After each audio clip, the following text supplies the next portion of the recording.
또 너무 더우면은 이게 막 설교 시간에 막 졸음이 와요. 졸음이. 막 저도 졸려요. 저도 어쩔 때는. 그러니까 약간 서늘한 게 좋습니다.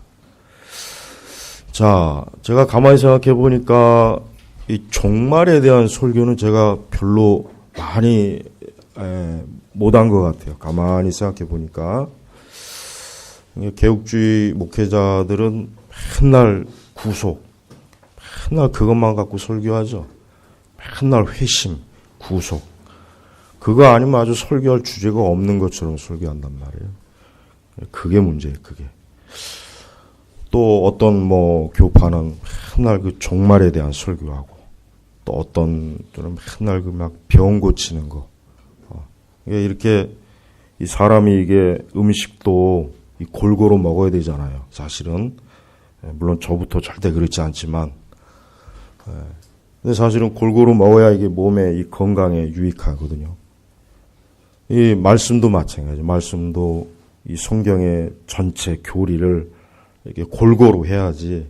그냥 맨날 그 같은 것만 아주 맨날 1년 365일 맨날 그 말이 그 말이고 그 얘기가 그 얘기.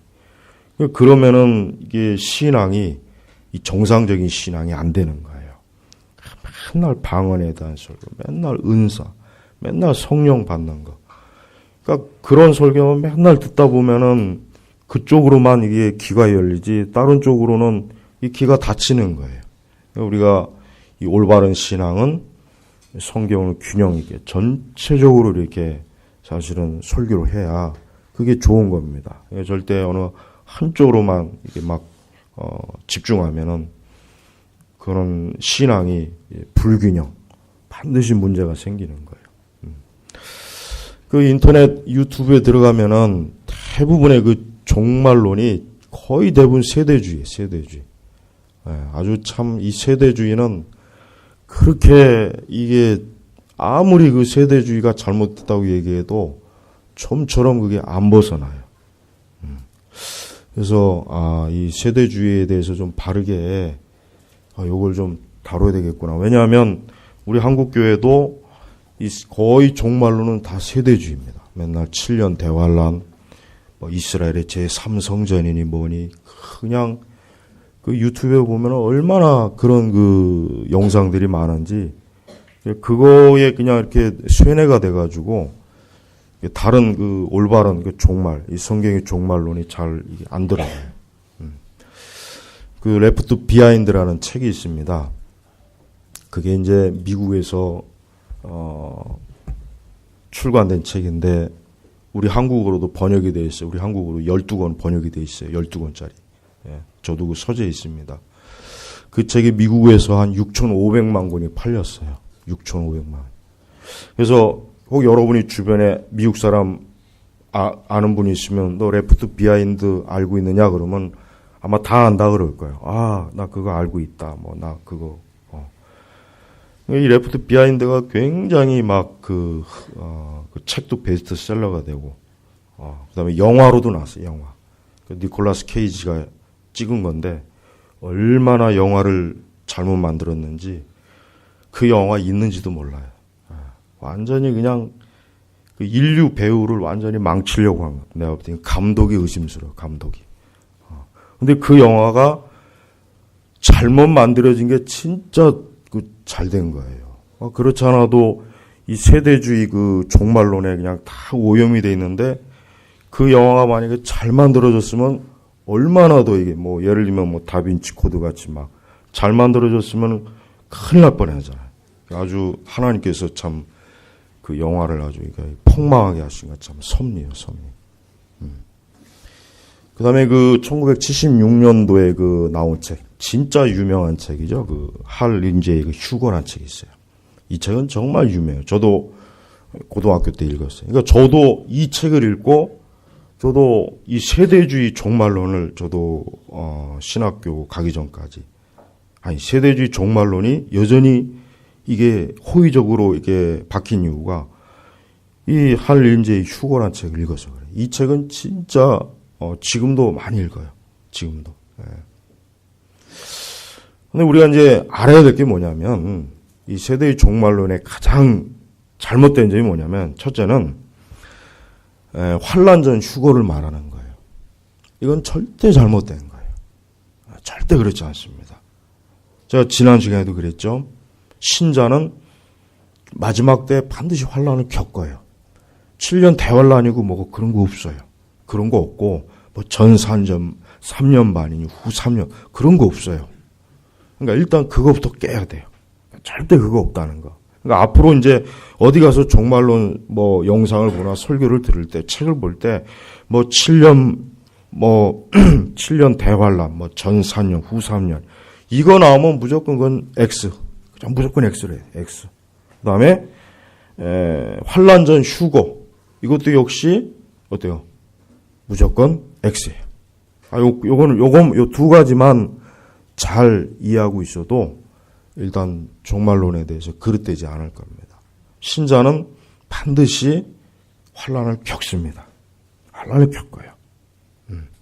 그래서 사실 우리가 오늘 이 읽은 말씀도 이 세대주의자들은 어떻게 해석을 하냐면 예수님께서 오실 때 이건 비밀스러운 휴거라 그래요. 비밀스러운 휴거.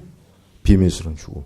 그래가지고 그 할인제의 그 휴거라는 그 책을 겉표지에 보면은 우리나라 그 책도 그 책이 지금 아마 절판이 됐을 거예요. 우리나라도 아마 옛날에 나온 거니까. 우리 그 비행기를 타고 가는데 막 비행기에서 막 사람들이 튀어나오고 휴거된다고 튀어나오고 열차에서도 사람들이 튀어나오고 버스에도 튀어나오고 그러니까 그런 식으로 휴거를 그려놓은 거예요. 그려놓은 거예요. 근데 우리가 이제 알아야 될 것은 오늘 이 말씀은 예수님께서 마지막에 재림하실 때 일어나는 말씀이에요. 이게 비밀 휴거는 없어요. 비밀 휴거는 없다는 거. 이 세 가지, 이게 세 번째 포인트예요. 그러니까 세대주의 그 신학, 종말론의 문제는 환란을 겪지 않는다. 이게 치명적인 거예요. 그 다음에 7년이라는 기간, 그 다니엘서의 주로 그 1200 그 날짜, 이 7년이라는 기간, 요것도 X, 요것도 X. 그러니까 이 딱 세 가지만 딱 일단은 알고 있다면, 이거 그릇된 거구나, 잘못된 거구나 알고 있다면은 일단 그릇된 종말론에 이렇게 많이 오염되지 않을 겁니다. 그래서 뭐 92년도에 뭐 기억하시겠지만 여기 우리 장년들은 그 다미 선교에서 막 그 휴거한다고 1992년 그때 진짜 대단했어요. 그죠? 기억하시는 분들 알 거예요. 막 거리에서 막 차에다가 막 써붙였어요. 막 92년도 12월 며칠 날 예수님 오시니까 준비하고 있으라. 그때 막 그래서 시사 방송에도 나오고 뉴스에도 나오고 심지어는 해외 미국에 뭐 이런 데 가서 거기서까지 막 예수님 오시니까 준비하라고. 아주 당일날 방송국에서 이제 그 휴거하는 그 날짜에 방송국 카메라들이 진짜 하는지 안 하는지 그들이 그 흰 옷 입고 산에 가서 기다리고 있는 것까지도 찍었단 말이에요. 온 국민이 봤어요 그때. 야 진짜 되나 안 되나? 근데 결국은 안 됐잖아요. 그러니까 우리가 여기 이렇게 있는 거지.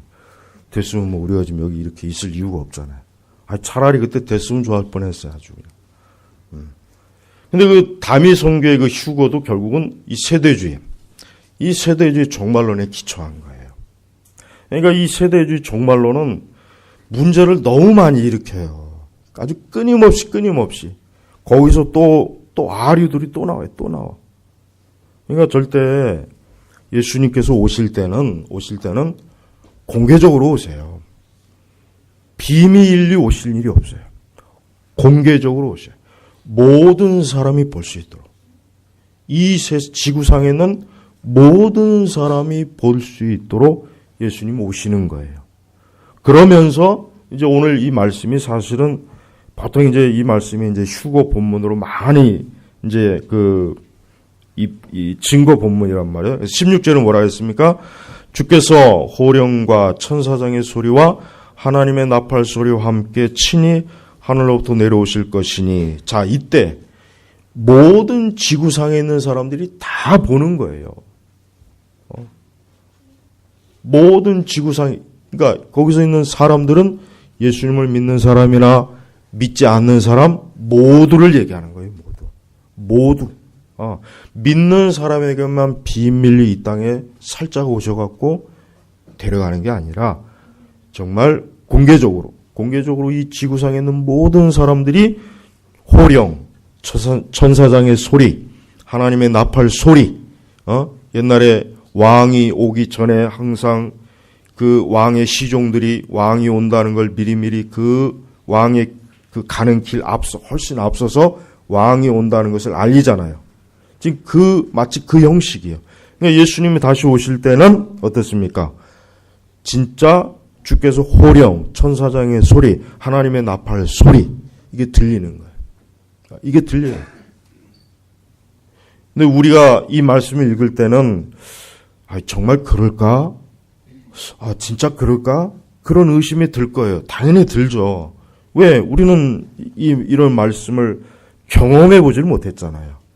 그러나 우리는 하나님의 말씀을 경험해 보지 못했다고 해서 그거를 없을 것이다라는 생각을 하면 안 돼요. 하나님의 말씀은 내가 경험을 하든 안 하든 이 말씀은 진리이기 때문에 이 말씀은 이루어지는 거예요. 그러니까 진짜 그때 호령, 주께서 호령. 주님께서 이제 호령 어떻게 하실지 모르겠지만 하여튼 주님의 큰 소리로 내가 이 땅에 다시 오신다는 거. 그 다음에 천사장의 소리. 두 번째는 이제 천사장이 이제, 옛날에 보면은 암행어사 혹시 출도할 때,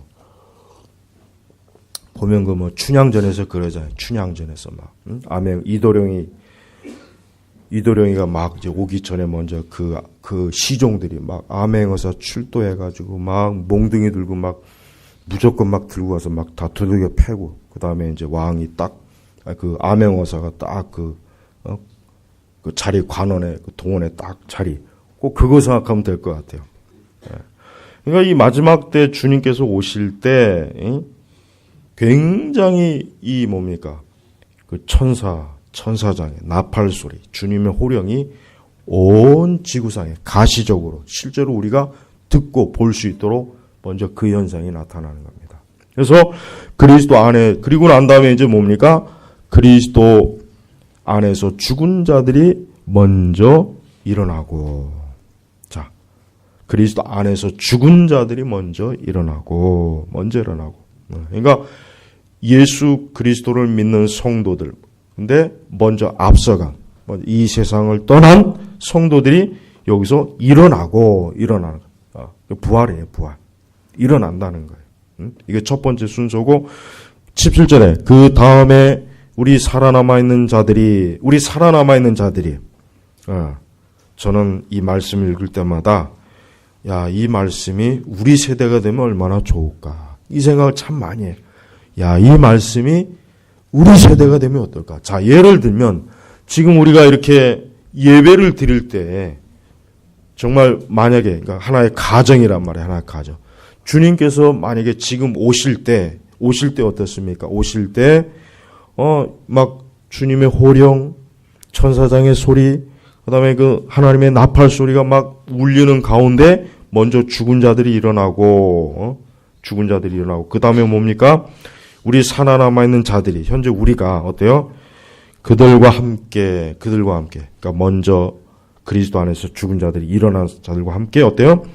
구름 속으로 끌려 올라가. 이게 이제 휴거라는 말이 이제 한자어 여기서 나온. 구름 속으로 끌려 올라가 공중에서 어때요? 주님을 영접할 것이니. 그래야 우리가 항상 주님과 함께 있게 될 것이다. 이게 사실은 마지막 주님이 재림하실 때의 그 말씀이에요.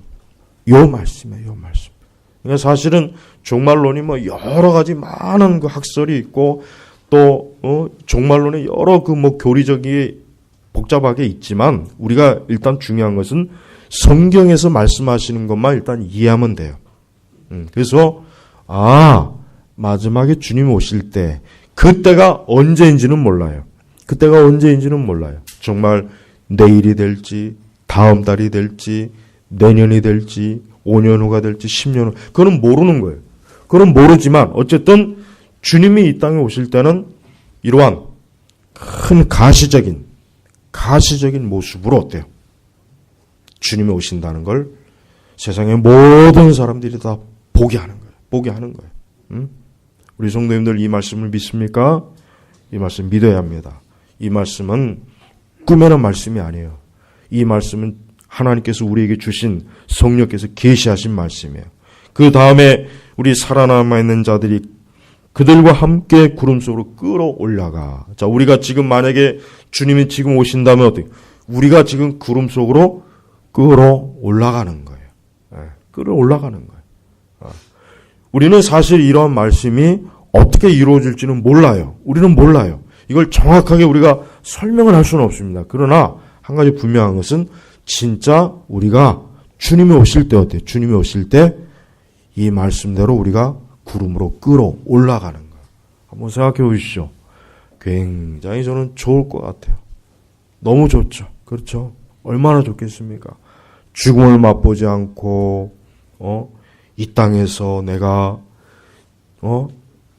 주님을 맞이한다는 거.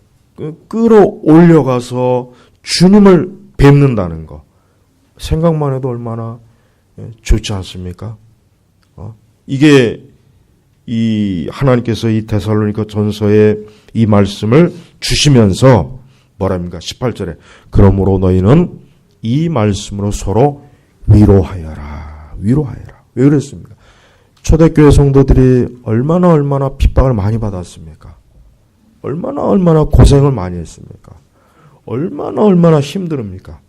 말로 다 할 수 없는 거예요. 위로 말로 다 할 수 없는 고통과 고난과 시련과 연단. 왜? 예수 그리스도를 믿는 것. 그리스도를 믿는 것, 그거 하나 때문에.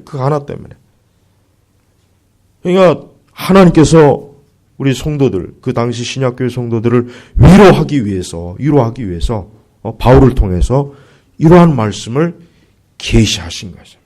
계시한 거예요. 오늘 우리도 이러한 말씀으로 어때요? 서로 위로해야 됩니다. 주님이 곧 오실 거다. 지금 이 세상이 마치 하나님이 없는 것처럼 이 세상이 갈수록 죄악이 많아지고 우리 믿는 참되게 하나님 믿는 사람들은 점점 설 자리가 없어지고 하나님을 온전하게 믿으려고 하는 신자들은 여러 가지로 핍박을 받고 어려움을 겪고 환난을 겪지만 그러나 주님이 오실 때 주님께서 우리를 여기 말씀 그대로 구름 속으로 끌려 올라가 공중에서 주님을 영접할 것이니 공중에 주님을 맞이한다는 거예요. 그러니까 그때는 어때요? 그때는 모든 고통과 핍박과 환난이 어때요? 다 사라지는 거예요. 그러니까 사실 한번 생각해 보시죠. 초대교회 성도들이 이 말씀을 듣고 얼마나 좋아했겠어요. 얼마나 위로가 됐겠어요. 생각해 보십시오. 언제 죽을 줄 모르고 언제 그냥 이 신앙 때문에 고통을 받을지 모르는 이런 상황 속에서 곧 주님이 오신다고 하는 이 말씀이 그들에게 너무나 위로가 된 거예요. 우리 신자는 항상 이와 같은 말씀을 늘 마음에 품고 살아야 돼요. 주님이 오실 것이다. 하지만은 지금은 이제 종말의 신앙이 없잖아요. 사실 이 종말 신앙이 없어요. 거의 대부분 보면은 주님이 다시 오신다는 것도 이제는 신학적으로 어떻게 가르칩니까? 이제 주님이 다시 오시는 그런 문자적인 거 그걸 이제는 부정하는 신학이 이미 벌써 깊이 스며들었어요. 이미 예수님이 무슨 구름을 타고 무슨 이거는 다 그 옛날 그 고대 사람들의 그 신학 안에 그 반영된 말씀입니다. 이제는 우리가 그런 걸 기다리지 말고 이 세상을 그저 좋은 세상으로 만들자. 이게 지금 이렇게 종말론도 이렇게 계속 가고 있어요.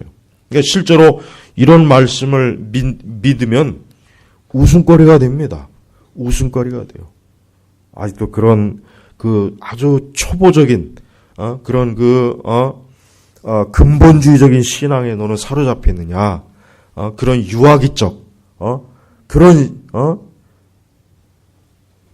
어리석은, 종교적 망상에 빠져 있느냐? 그렇게, 비웃음거리가 된다니까요. 비웃음거리가 돼요. 그렇지 않겠습니까?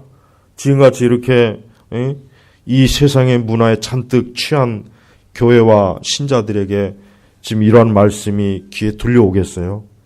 웃음거리가 되죠. 무슨 천사장의 소리고 나팔 소리고 무슨 하늘로 끌려 올라가고 아마 웃긴다 그럴 거예요. 웃긴다 그럴 거예요. 근데 성경적 신앙을 가지고 있는 사람들은 이런 하나님의 말씀을 굳게 믿는 사람이에요. 이 말씀을 믿는 사람이에요. 그래서 우리는 어떠한 이유로든지 하나님의 말씀 그대로 믿는 그 믿음을 우리가 굳게 지켜야 돼요. 이게 중요한 겁니다. 사실 그러한 믿음을 다 상실해 버렸어요. 그러한 믿음이 자꾸 조롱을 받으니까 이젠 나도 이제 이러한 믿음 갖지 말아야 되겠다. 이거 자꾸 막 조롱을 받네. 비웃음을 당하네. 자꾸 이렇게 또 취급을 받으니까 점점 이러한 성경적 믿음에서도 자꾸 벗어나고 이탈이 되고 지금 그런 상황이 심각해요. 하지만 우리의 참된 신앙, 바른 신앙은 뭡니까? 이 말씀 그대로 믿는 거예요. 진짜 저는 그런 기대가 돼요. 정말 이 말씀이 이루어지는 그날, 그때가 될 때 얼마나 많은 사람들이 놀라겠을까? 얼마나 많은 사람이 놀라겠어요. 또 참되게 신앙생활하는 사람들은 얼마나 기쁘겠어요. 그리고 사실 우리 복음서에도 있지만은 구름 속으로 끌려 올라가서 공중에서 주님을 모두가 다 영접하는 거 아니죠. 모두가 다 영접하는 거 아니에요. 지금 이 자리에 있는 모든 분들이 다 그런다면 얼마나 좋겠습니까? 정말 그러길 원합니다. 정말 그랬으면 좋겠어요. 그러나 그렇지 못한 사람이 있는 거예요. 그래서 아까 그 레프트 비하인드라는 책 내용이 바로 그런 내용이에요. 그때 공중에 이렇게 들림받지 못한 사람들이 남아서 이 땅에서 환난을 받는 거. 이제 그런 주제가 이제 그 내용이에요, 사실은. 근데 그거는 잘못된 거예요. 들림받지 못하면 그거로 끝납니다. 들림받지 못하면 끝나요. 그래서 세대주의자들은 또 어떻게 가르치냐면 나중에 또 이 환난을 잘 거치면 두 번째 기회가 있을 것이다. 이렇게 가르친단 말이에요.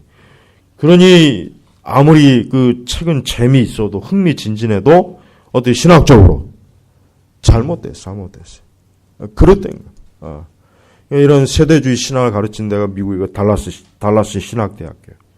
우리 한국에도 굉장히 많이 들어왔어요. 그래서 제가 이 존 메가더나 이런 그 세대주의 목사님들이 다른 건 다 괜찮은데 이 종말론은 안 돼요.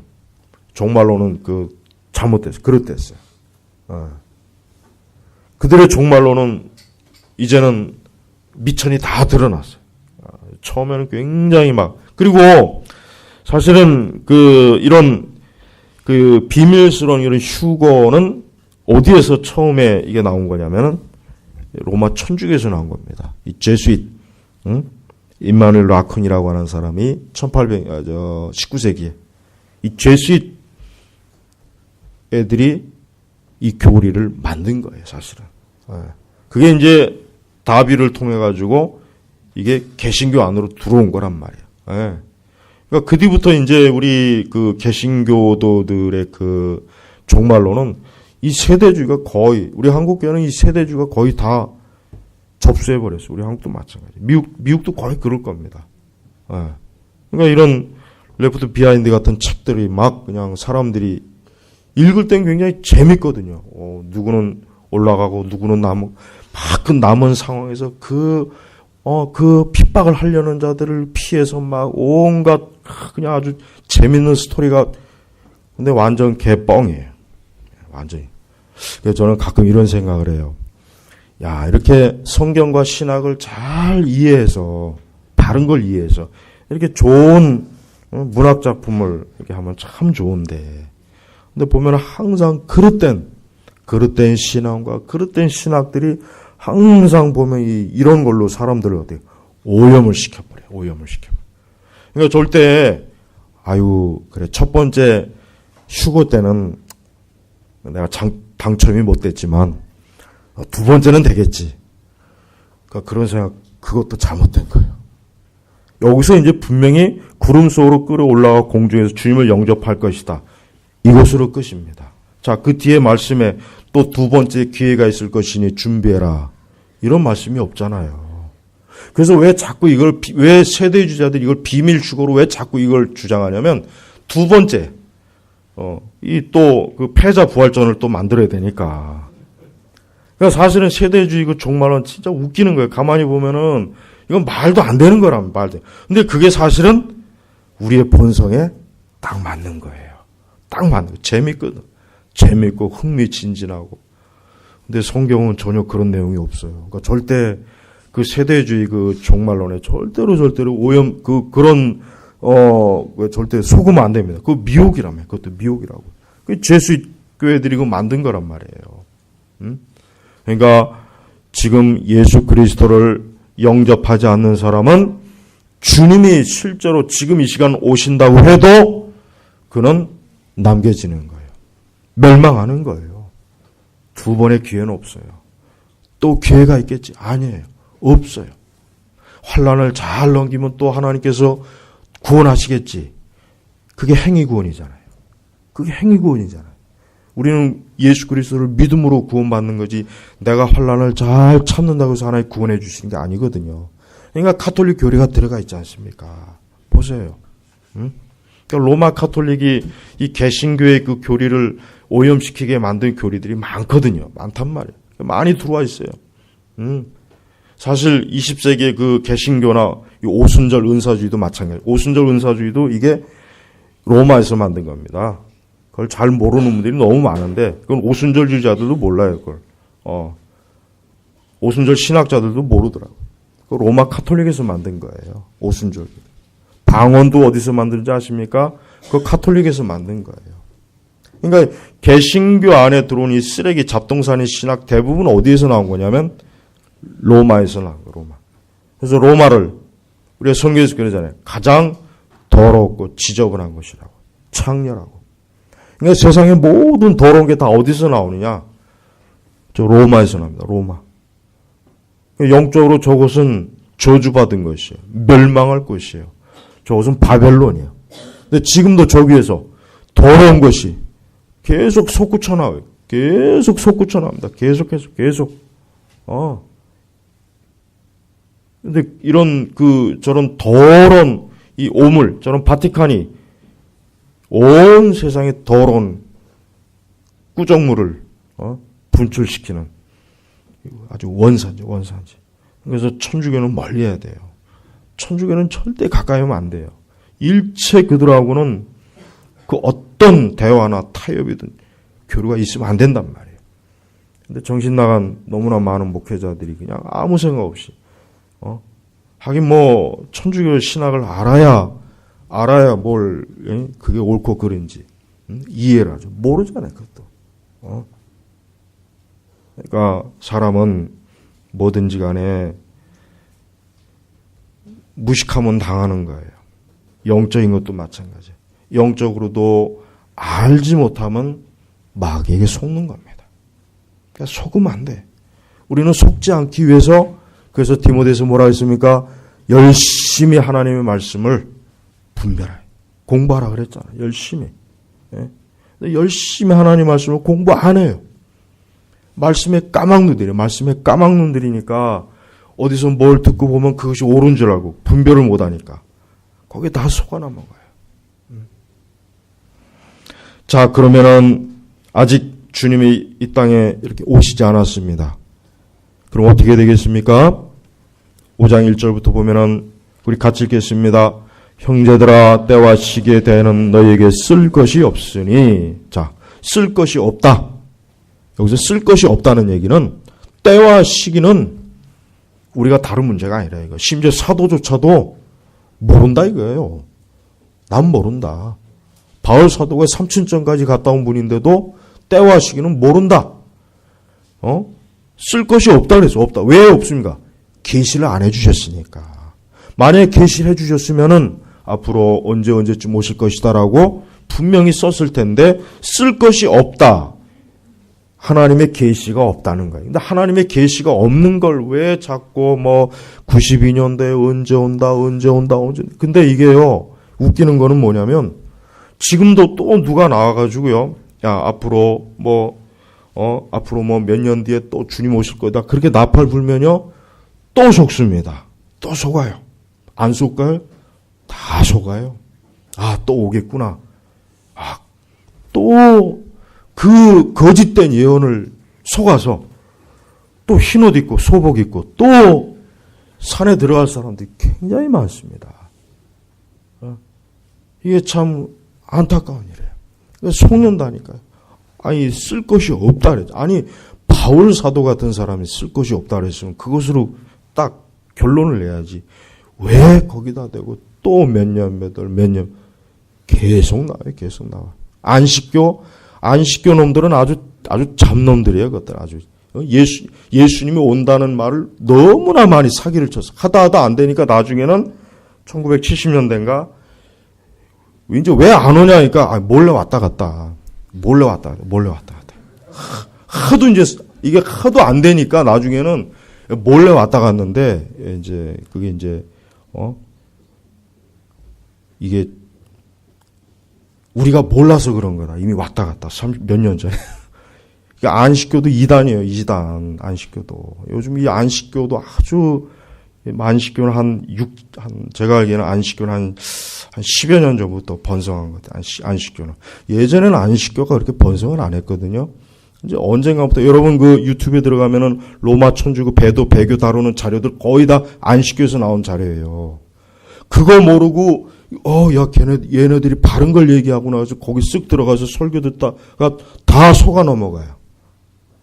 그러니까 인터넷 유튜브에 들어가 보면은 그 기독교의 배도 배교 다룬 자들 거의 80, 90%가 어디서 나온 거냐면 안식교에서 나온 겁니다. 안식교에서 나온 거예요.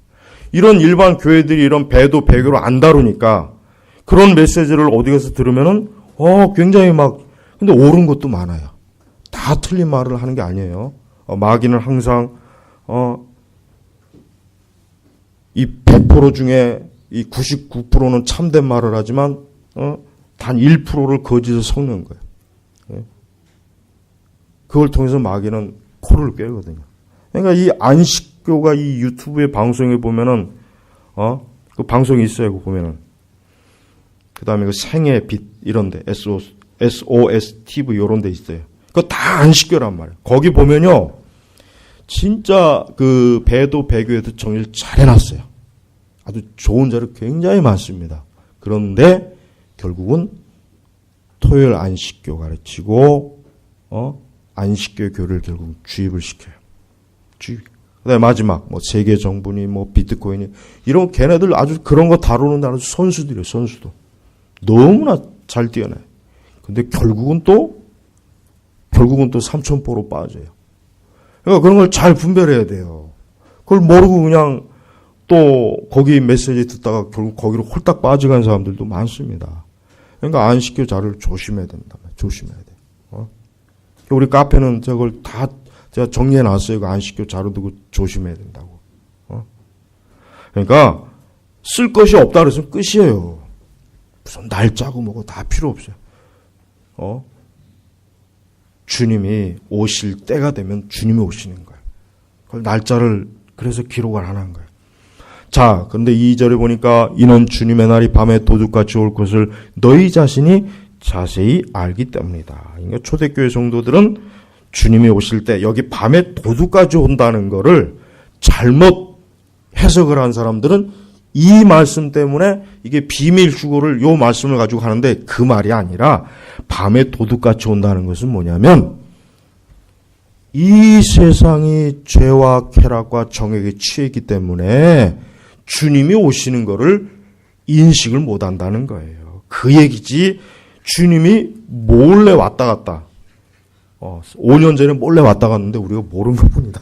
그 얘기가 아니란 말이에요. 그 얘기가 아니란 말이에요.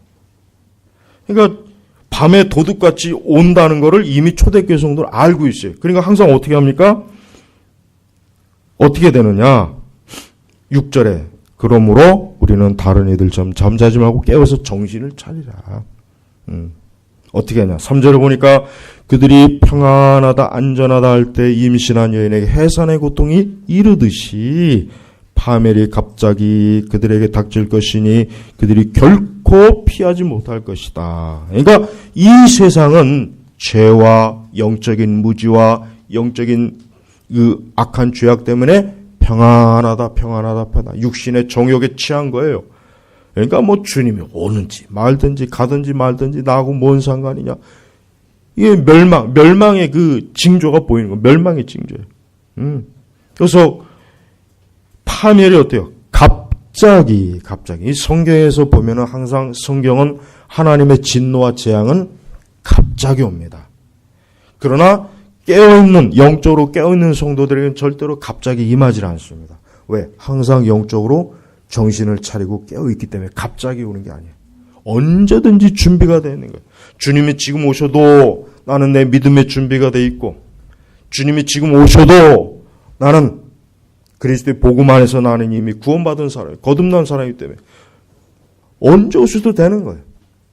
그렇지만은 이 세상의 육신의 죄악에 잠자는 자들, 영적으로 죽은 자들은 어때요? 갑자기 파멸이 그냥 확 닥치는 거예요. 그러면서 뭡니까? 그들이 결코 피하지 못할 것이다. 어떤 분들은 마지막 종말이 환란이 심해지면 난 그때 예수님 믿을게요. 그때 교회 나가죠. 그때 열심히 보고 믿으면 되죠. 뭐 지금은 실컷 좀 놀고 싶습니다. 지금은 그렇게 종교에 빠지고 싶지 않습니다. 지금은 그렇게 신앙에 빠지고 싶지 않아요. 지금은 좀 실컷 즐기고 싶어요. 놀고 싶어요.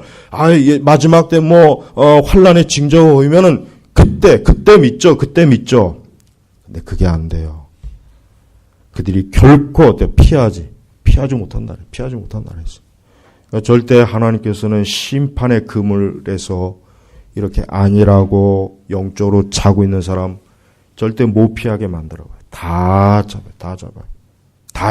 아주 그냥 하나도 남김없이 이 심판과 재앙의 그물로 싹 잡아놓는 거예요. 그러니까 지금 이러한 메시지를 들을 때, 이 메시지를 듣고 있을 때 나는 지금 이 순간 예수님께서 호령과 그 나팔 소리로 주님이 오신다 할 때 나는 지금 과연 주님을 영접할 수 있는 사람인가? 나는 성도인가? 나는 신자인가? 내 영적인 상태를 지금 점검을 해야 됩니다. 점검해야 되는 거예요. 초대교회 성도들은 잘 준비가 되어 있어요. 그러니까 이 사람들은 문제가 없잖아요. 너희 자신이 자세히 알기 때문이다. 자세히 알고 있는 거예요. 근데 지금 신자들이 자세히 알고 있습니까? 전혀 모르잖아요. 지금 성도들은 몰라요. 지금 성도들은 지난주에도 얘기했지만 예루살렘이 저렇게 이스라엘 수도로 공포되었으면은 저건 진짜 큰 뉴스다. 저건 보통 큰 징조가 아니다. 이제라도 정신 차리자. 이렇게 해야 되는데 아이도 잠을 자고 있는 사람이 얼마나 많습니까? 전혀 인식을 못하는 거예요. 전혀. 4절에 그러나 형제들아 너희는 어둠에 있지 않으므로. 어디 있지요? 어둠. 어둠이 뭐예요? 죄악 가운데. 죄 가운데 있지 않다는 거예요. 그리스도의 의와 거룩 안에 있다는 거예요. 그러니까 어둠에 있지 않으므로. 그러니까 성도는 항상 어둠에 있으면 안 됩니다. 가끔 버스킹이라는 게 있어요. 이런 거 길거리 가다 보면 저 명동이나 특히 홍대 이런 데 보면은 젊은 애들이 중에 막 노래를 부르고 이런 게 있어요. 유튜브 들어가면 굉장히 많아요. 노래 잘 부르는 애들 많아요. 아주 막 길거리에서 공연해요. 근데 거기에 굉장히 놀라운 영상들이 몇 가지지. 뭐냐면 어떤 그 무명의 이제 청년이 막 노래를 부르는데 그 노래를 부르는 가수가 지나가다가 같이 그 노래를 부르는 거예요. 그러니까 막 노래를 부르는 무명의 청년이 깜짝 놀라는 거예요. 자기가 좋아서 노래를 부르는데 진짜 그 노래를 부르는 가수가 옆에 와서 자기하고 같이 노래를 불러요. 막 굉장히 막 감동을 받고 가수도 막 좋아하고 막 그래요. 여러분, 저는 그렇다고 생각해요. 영적으로. 하나님께서, 예수님께서 이 땅에 오실 때 우리 신자들이 어떤 모습을 가장 기뻐하겠어요? 어떤 모습을 기뻐하겠습니까? 우리가 죄를 짓고 어리석게 행할 때 주님이 딱 오셨을 때 주님이 그걸 보실 때 얼마나 마음이 그렇겠습니까? 그러나 우리가 경건하고 거룩하게 자기 자신을 세속에서 지키고 믿음 안에 온전하게 있을 때 그런 모습을 보는 주님이 얼마나 우리를 기뻐하겠어요? 한번 생각해 보시죠. 그러니까 우리는 주님이 지금 이 시간이라도 온다는 것을 명심해야 돼요. 그걸 믿어야 돼요. 그걸 믿어야 돼요. 아직은 멀었겠지. 아직은 좀 한참 남았겠지. 아직은 뭐 한 몇 년 더 있어야 되겠지. 어쩌면 내 생에는 안 오실 거야. 아닙니다. 아니에요. 지금 오신다. 지금. 근데도 아직도 어둠. 저기 보세요. 5절 같이 읽겠습니다. 너희는 모두 빛의 아들들이며 낮의 아들들이기 때문이다. 우리는 밤이나 어둠에 속하지 않았다.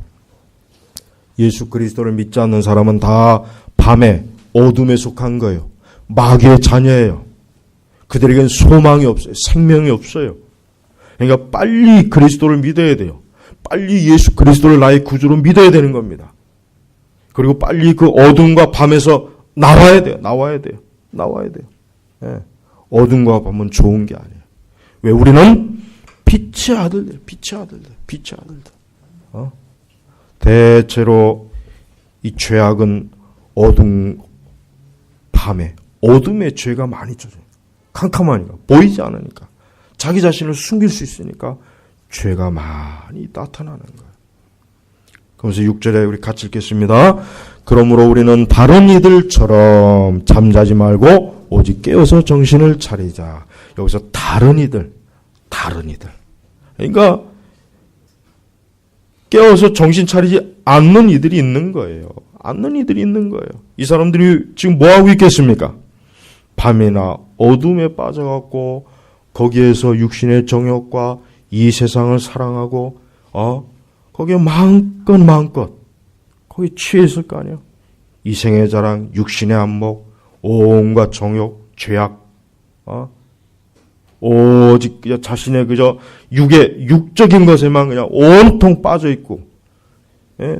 하나님의 나라, 천국, 심판, 영생 이런 거에 대해서는 일체 어때요? 전혀 감각이 없는 거. 그래서 잠자지 말고 그러니까 다른 어떤 사람 일부는 잠을 자고 있는 거예요. 계속 잠을 자고 있는 거예요. 계속 잠을 자고 있는 거예요. 그러나 너희는 그렇게 하지 말고 오직 깨어서 정신을 차리자. 예? 정신을 차리자. 저는 이 말씀이 지금 요 상황, 요즘 우리가 사는 요 시대 상황에 딱 적용이 되는 말씀이라고 생각해요. 확실히 그렇습니다. 여러분, 이 말씀을 절대 무시하지 마십시오. 너희는 모두 빛의 아들들이며, 여기 빛의 아들들이 아닌 분들이십니까? 그러면 빨리 그리스도에게 와야 돼요. 예수님은 실제로 살아계신 분이에요. 사실 이 말씀은 정말 진짜 이 말씀이 이루어졌을 때는 아마 우리 믿는 사람들도 깜짝 놀랄 거예요. 와, 자기 자신이 만약에 주님 오셨을 때 공중으로 끌려 들어갈 때 아마 거의 100% 모든 신자들이 야, 진짜 하나님 말씀대로 되는구나. 진짜 하나님 말씀대로 되는구나. 진짜 그 데살로니가 전서의 말씀대로 정말 그렇게 되는구나. 아마 그냥 막 기뻐하기도 하고 놀라기도 하고 아마 흥분하기도 하고 어쩔 줄을 모를 거예요.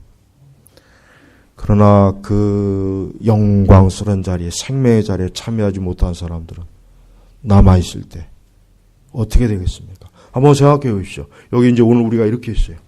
근데 누군가는 공중에서 주님을 영접하는데 누군가는 남아있어요. 옆에 있는 사람들은 이미 벌써 다 주님께서 데려가셨는데 나는 남아있단 말이에요. 그 남아있는 것 자체가 이미 나는 멸망을 당했구나. 한번 생각해 보시죠. 얼마나 무섭고 끔찍합니까? 두 번의 기회는 없어요. 또 뭔가 또 있겠지. 아마 날 빠뜨렸을 거야. 아마 주님이 다시 오겠지. 내일 다시 오겠지. 아니요, 없어요. 없는 거. 여러분, 이 메시지를 좀 유심히 명심해야 돼요. 사실 지금 신자들은 주님의 날이 밤에 도둑같이 올 것을 너희 자신이 자세히 알기 때문이 아니라 전혀 모른다. 너희들은 모르겠다. 바울이 지금 이 시대에 와서 교회 상황을 보면은 아마 탄식만 나올 거예요. 탄식. 이건 교회가 아니다. 이건 믿는 자들의 모임이 아니다. 이건 하나님을 믿는 사람들이 아니다. 얼마나 탄식을 하겠습니까? 아니, 성령께서는 또 지금 얼마나 탄식하겠어요. 교회 상황을 볼 때, 신자들의 상황을 볼 때 얼마나 탄식하겠어요. 여전히 잠을 자고 있고, 여전히 어둠에 빠져 있고, 여전히 주님이 오시는 이러한 말씀에 전혀 무감각하게 아직도 오늘 우리는 이 말씀을 들음으로 이제는 우리는 핑계댈 수가 없어요. 주님이 너는 분명히 그때 이 말씀을 내가 분명히 너에게 들려주었다. 멸망하는 자들에게 분명히 그럴 거예요. 내가 그때 분명히 그 주일날 너에게 이 말씀을 들려주었다. 내가 그때 너에게 마지막으로 기회를 줬는데 너는 그 기회를 얻지 못했다. 너는 여전히 정신을 차리지 못하고 깨어있지 못하고 어둠에 속했고 밤에 속해 있었다. 그러니 너는 멸망당해야 된다. 주님에게 그런 말을 들을 사람들이 얼마나 많겠습니까? 분명히 있어요. 분명히 있는 거예요. 지금 우리가 사는 세상에 가면 갈수록 더 악이 번성하고 어둠은 더 깊어져요. 우린 이런 걸 볼 때마다 주님 오실 때가 가깝구나. 준비해야 되겠구나 하는 그런 마음의 준비를 해야 돼요. 영적인 준비를 해야 돼요. 여러분, 이제 올해가 얼마 남지 않았죠. 또 내년 한 해는 얼마나 이 세상이 더 어두움과 더 깊은 밤이 더 깊이 스며들지 않겠어요? 그 가운데 우리 참된 성도들은 믿으려면은 우리 신자들은 힘들 거예요. 고통스러울 거예요. 그러나 이런 말씀으로 서로 위로해라. 우리 제나바 교육교회 모든 성도는 저는 이 17절의 말씀 그들과 함께 구름 속으로 끌어올려가 공중에서 주님을 영접할 것이니 여기 있는 모든 우리 어린아이들, 우리 애기들도, 우리 청소년들도, 우리 청년들도, 우리 장년들도 모두가 그러면 이곳은 어떻게 되겠어요? 텅 비겠죠. 아무도 없을 거예요. 누군가가 남아있으면 그 사람이 알아서 다 처리해요.